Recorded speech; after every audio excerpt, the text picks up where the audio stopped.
Hi, I'm Inge van der Ven, and I'm an assistant professor at the Department of Culture Studies.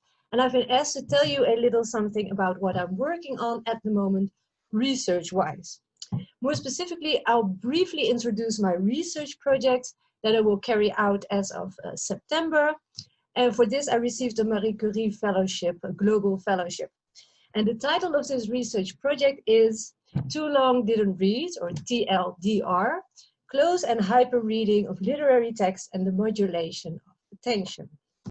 So we're probably all aware that in the current information age, as we call it, technological developments have drastically increased the amount of text available through different media.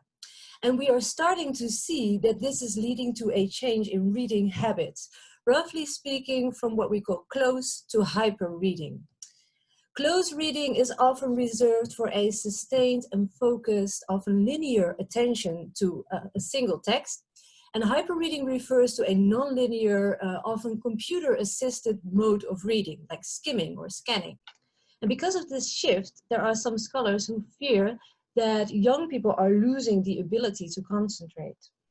But what we often see is that in such studies, scholars maintain a quite strict binary conception of close and hyperreading as two opposite poles, where the reading of literature is usually aligned with close reading.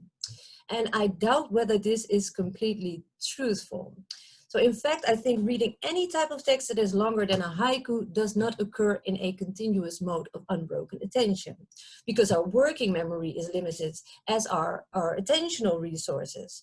So reading requires, in all cases, strategically allocating attention to text that is seemingly more important at the expense of text that seems less important. So I suspect that these modes of reading are more integrated than is generally assumed in studies of reading. Comprehension involves learning when we can ignore things, when we can safely filter, which is pressing in today's attention economy, where we need this sort of cognitive flexibility. And I think this is especially true for reading literary texts, which have certain characteristics that prompt readers to switch, what I call attention grabbers or internal distractors as well, that might trigger mind wandering.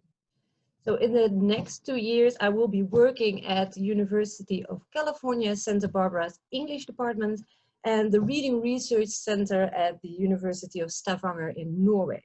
And the last year, I will return to Tilburg and I will conduct eye-tracking experiments with actual readers.